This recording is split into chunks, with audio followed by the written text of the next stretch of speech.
Jésus, tu es le puissant. Jésus, tu es le roi. Yahweh Dieu, tu es le roi. Je te loue, je t'adore. Je te célèbre, toi mon Dieu, oh, car tu es le grand Dieu. Baba Yahweh, c'est toi. Je te loue, toi mon Dieu. Je t'adore, toi mon Dieu, oh, Baba Yahweh, c'est toi. Le grand Dieu, c'est toi. Tu es le grand Dieu, Elohim. Tu es le Hamashiach, oh, tu es éternel. Le grand Dieu, c'est toi. Créateur de toutes choses, oh, créateur de toute vie, oh, Baba Yahweh, c'est toi. Nul n'est comme toi. Au ciel, sur la terre, dans les mers, tu es Dieu. Tu es Seigneur de toute vie, car tu es le grand Dieu. Eos mera inchevado, meos mera incheveos me, intekina yosana yo, Hosanna yo, tu es Dieu, Hosanna, eos mera inchekina yosoferaim, mero kinte yosovero yosoferaim, Hosanna yosuncheve yosana yo. Hosanna yo, oh, oh, oh, tout pour ta gloire, tout pour ta gloire, tout pour ta gloire, tu es le grand Dieu. Bonjour bien-aimé, bonjour mon frère, bonjour ma soeur. Nous sommes de nouveau en ligne après quelques interruptions, mais tout est pour la gloire de Dieu. Et Dieu seul sait ce qu'il fait, ce qu'il veut accomplir dans ma vie, dans nos vies, dans la vie de tous ceux qui espèrent en lui. Aujourd'hui, nous allons partager un texte tiré du livre de Ésaïe 49, versets 1 à 7. Je lis au nom du Seigneur.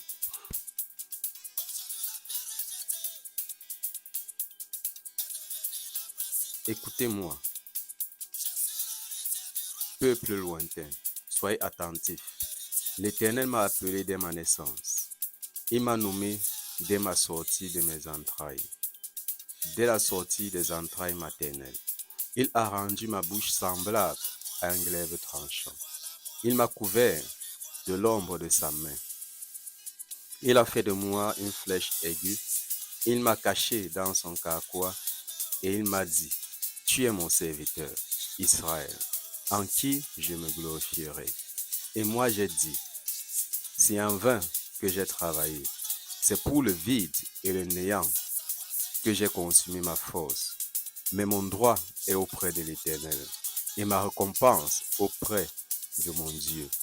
Maintenant l'Éternel parle, lui qui m'a formé dès ma naissance, pour être son serviteur, pour ramener à lui Jacob et Israël, encore dispersés. Car je suis honoré aux yeux de l'Éternel, et mon Dieu est ma force. Il dit, c'est peu que tu sois mon serviteur, pour relever les tribus de Jacob et pour ramener les restes d'Israël. Je t'établis pour être la lumière des nations, pour porter mon salut jusqu'aux extrémités de la terre. Ainsi parle l'Éternel, le Rédempteur, le Saint d'Israël, à celui qu'on méprise, qui est en horreur au peuple, à l'esclave des puissants, des rois le verront, et ils les verront, des princes, et ils se prosterneront. À cause de l'Éternel qui est fidèle, du Saint d'Israël qui t'a choisi. Parole du Seigneur. Bien-aimé, ce texte parle beaucoup. Ça parle de la fidélité de Dieu dans la vie de son peuple, dans la vie de son serviteur, dans la vie de ses serviteurs, de ses bien-aimés et de tous ceux qui espèrent en lui. Je suis le prophète Lucien, prophète de l'Éternel. Aujourd'hui est un grand jour, car Dieu est capable de faire revenir ce qui était perdu. Cette vidéo vient après des moments bizarres, mais Dieu a permis que ce soit encore là devant. Parce que Dieu fait toujours ce qui est bon pour ses serviteurs. Voici, Dieu parle de sa fidélité envers ses serviteurs, envers son peuple. Et il dit, celui qui croit en lui et celui qui espère en lui a la vie et n'est point en déroute. Donnons notre confiance à l'Éternel et faisons-le confiance. Et il arrangera lui-même les voies par lesquelles nous devons passer pour atteindre la destinée qui est prévue pour nous. Et Dieu ne parle pas seulement sur la destinée d'une personne. Dieu parle sur la destinée des peuples, des nations. Nous avons vu comment le peuple d'Israël a été conduit dans le désert. C'est plusieurs personnes qui étaient réunies dans le désert. Ce n'était pas une seule personne. Ce n'était pas seulement la destinée de Moïse qui était là-dedans. Moïse avait été choisi par Dieu pour conduire le peuple d'Israël. Mais dans cette voie, c'était la destinée de plusieurs personnes qui étaient réunies pour passer par ce désert-là. C'est ainsi que Dieu parle sur le Cameroun. Nous sommes dans des moments où plusieurs personnes sont dans la peur, sont dans la crainte et ne savent pas où mettre la tête. Mais Dieu dit la paix et la stabilité sur le Cameroun. Quel que soit ce qui peut être préparé, quel que soit ce qui peut être fait, Dieu annonce la paix sur le Cameroun. Et Dieu fera tout pour qu'il y ait la paix sur le Cameroun. Parce que nous sommes une terre bénie. Nous sommes un pays béni. Un pays où Dieu veut faire resplendir sa gloire. Parce que le destin du Cameroun ne dépend pas seulement d'un homme, mais de sa volonté souveraine. Parce qu'il a un plan parfait pour le Cameroun. Et ce plan s'accomplira. Parce que Dieu est souverain pour faire éclater sa justice dans son peuple, dans la vie de la nation. Et Dieu est le Dieu qui établit les autorités. Bien-aimé mon frère, ma soeur, Dieu fait avec toute autorité pour le bien de son peuple. Comme Dieu peut aussi retirer une autorité lorsque son peuple ne se tourne pas dans la direction qu'il a prévue. Lorsque le peuple est guidé, Dieu agit. Lorsque le peuple marche selon sa volonté, Dieu agit. Donc bien aimé mon frère, ma soeur, veillons à ce que nos autorités restent toujours dans la présence de Dieu. Soient toujours soutenues par Dieu. Soient toujours établies par Dieu. Parce que c'est Dieu qui est le garant de la nation.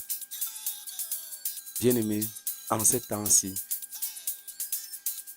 le projet de Dieu, c'est la paix et la stabilité. Dieu ne veut pas la guerre pour le Cameroun. Dieu veut la paix. Parce qu'il sait se trouver des personnes pour apporter la paix pour le Cameroun. Parce qu'il est fidèle, parce qu'il est puissant.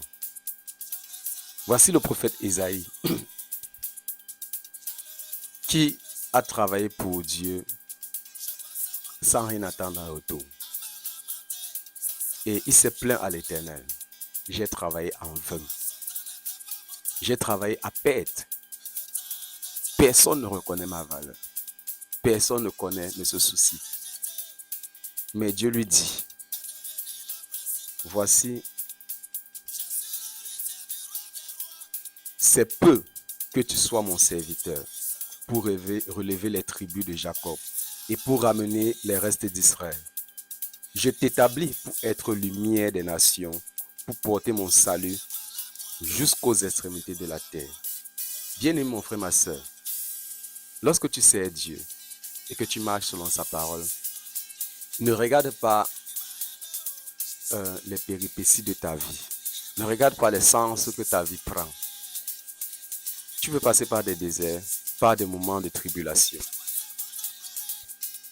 Mais Dieu qui est vrai, sait ce qu'il fait. Et au moment convenable, il élargira ta tente. Parce qu'il dit, étends tes cordages. Et parfois, quand toi, tu ne le fais pas, Dieu lui-même étend ta dimension. Parce que c'est sa volonté. Il a dit à son serviteur qui se lamentait, voici, tu seras lumière du monde et tu t'étendras jusqu'aux extrémités de la terre. Ce n'est pas la force de Isaïe, c'est la force de Dieu. C'est-à-dire que la parole de Isaïe, son ministère, sa grâce, s'est étendue aux extrémités de la terre. Non pas sa force, mais pas la force de Dieu. Parce que Dieu a vu ce par quoi il est passé. Dieu a vu les tribulations par lesquelles il est passé. Dieu a vu ce qu'il a vécu. Et Dieu a entendu ses plaintes. Il a dit, tu es mon serviteur, mais tu n'es pas que mon serviteur. Tu es la lumière de plusieurs. Et en cela, quelque chose se démarque, la fidélité. Isaïe, malgré tout ça, est resté fidèle à Dieu. Et Dieu, qui est un Dieu fidèle, a vu la fidélité de son serviteur. Dans ses plaintes, il ne s'est pas détourné. Il est resté fidèle. Et il parlait à Dieu. Il a cherché Dieu. Il s'est attaché à Dieu. Mais il se plaignait à Dieu, il ne se plaignait pas aux hommes. Il a dit à Dieu, Seigneur, tu connais ma vie. Agis. Et Dieu a agi. Il a étendu ses cordages. Aujourd'hui, on parle d'Ésaïe. Et son livre ne sera jamais effacé. Parce que notre Seigneur Jésus-Christ lui-même, quand il est arrivé au temple, il a parlé d'Ésaïe. Et il a dit, voici, cette parole s'est accomplie. Et tout c'était dans la stupeur. Pour dire que Ésaïe a fait de grandes choses. Donc bien aimé mon frère, ma soeur, Jésus-Christ est vrai. Et il veut que le Cameroun soit dans la paix. Pour écouter sa parole. Pour marcher selon ses voies. Dans l'unité. Dans la reconstruction. Parce que Dieu met un vent de reconstruction sur le Cameroun. Parce que ces années qui arrivent sont pour la reconstruction du Cameroun. Dans l'unité, dans la paix, dans la stabilité. Voilà ce que Dieu veut faire pour le Cameroun. Est-ce que nous allons nous laisser manipuler? Là est la question. Mais voici le plan de Dieu. Le plan de Dieu, c'est pour la stabilité, la reconstruction du pays. Et Dieu voudrait que son peuple soit tourné vers lui. Et que nous lui fassions confiance. Et il agira pour le Cameroun. Ne regarde pas les années passées. Confie ça à Dieu. Et dis à Dieu, souviens-toi de tout ce par quoi je suis passé. Et Dieu lui-même va ouvrir une grande porte devant toi. C'est comme ça que je te parle à toi, Camerounais. Les années qui sont passées peuvent te sembler mauvaises, mais Dieu savait ce qu'il faisait dans le secret pour que toi, demain, tu sois béni. Pour que toi, demain, tu sois dans la dégresse, parce qu'il est souverain. Donc, bien-aimé, mon frère, ma soeur, que Dieu te fortifie, que Dieu te bénisse, que Dieu t'aide à prendre les bonnes décisions, les bonnes résolutions pour un Cameroun meilleur. Parce que Dieu dit la fidélité à la patrie. Nous sommes une nation.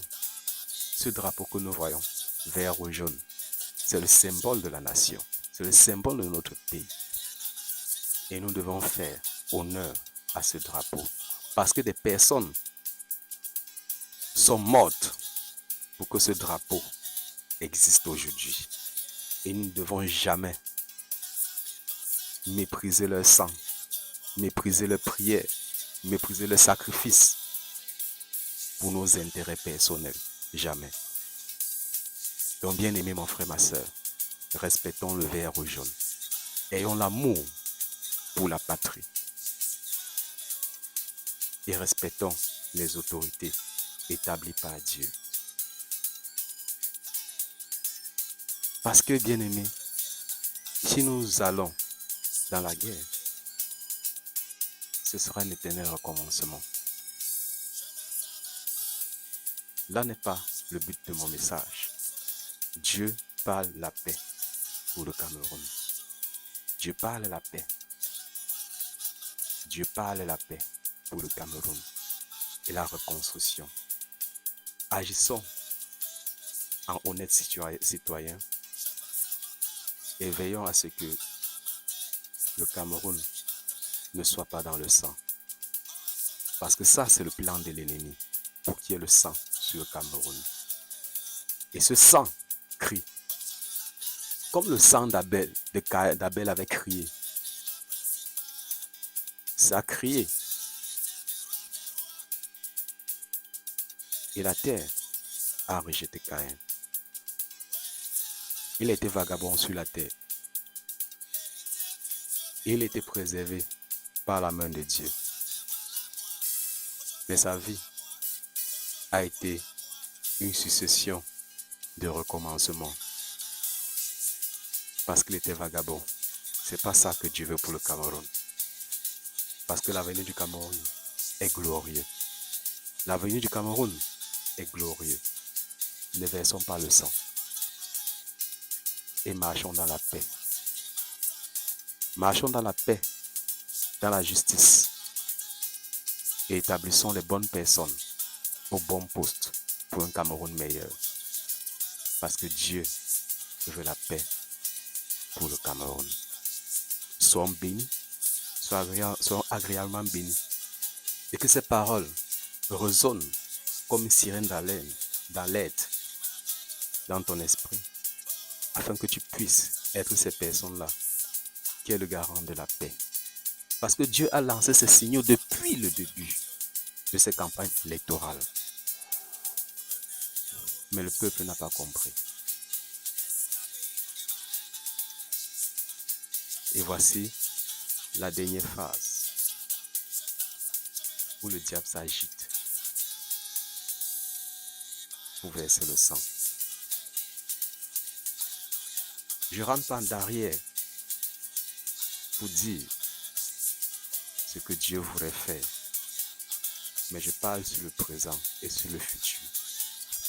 Bien-aimé mon frère, ma soeur, restons focalisés et marchons dans la paix, dans la droiture, parce que Dieu est fidèle et juste pour bénir la vie de tous ceux qui croient et espèrent en lui.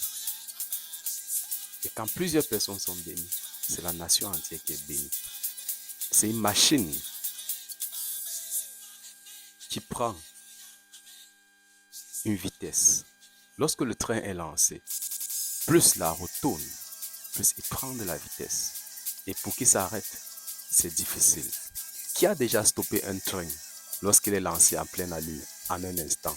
Non, ça prend du temps. Et c'est ainsi que le Cameroun ira comme un train, comme une machine presque instoppable. Quel que soit ce que tu mets devant un train, pour qu'il s'arrête, soit c'est sa chute, soit ce qui est devant lui est pulvérisé. Ne laissons pas que le Cameroun soit pulvérisé. Soyons instoppables. Soyons instoppables et faisons avancer le Cameroun pour un lendemain meilleur. Parce que Dieu est souverain et il est meilleur et il est puissant. Il est le roi des rois, le tout-puissant. Tous les rois sont sous l'autorité de Jésus-Christ parce qu'il est le roi des rois. Tous les sacrificateurs sont sous l'autorité de Jésus-Christ parce qu'il est le souverain sacrificateur.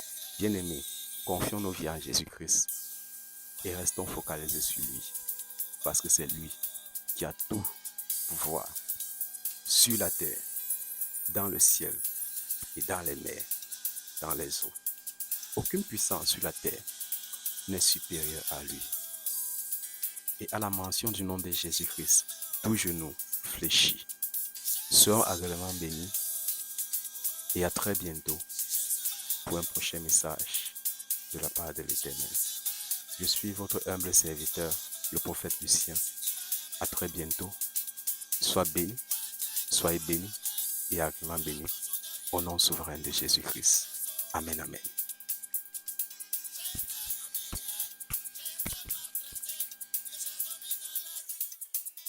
J'ai dormi dans le marché, j'ai dormi sur la porte des églises. Et quand on me voyait, on se moquait de moi. Jésus m'a aimé, oh, oh, Jésus m'a aimé, oh. Jésus m'a aimé, oh, Jésus m'a aimé, oh. Dans ma vie, tout ce que je faisais n'était que des échecs. Et rien ne me réussissait, on se moquait de moi, on me traitait d'enfant maudit. Les gens disaient que j'étais né pour être toujours derrière. Mes amis pensaient que rien de bon ne pouvait sortir de moi. Jésus, il m'a aimé, oh, oh. Jésus, il m'a aimé, oh, oh, oh. Il m'a aimé, oh, il m'a aimé, oh. Jésus, il m'a aimé, oh. Jésus, il m'a aimé, oh. Hey! Que toute la gloire revienne à Jésus, celui qui m'a aimé. Je ne savais pas qu'un jour j'allais voir le soleil.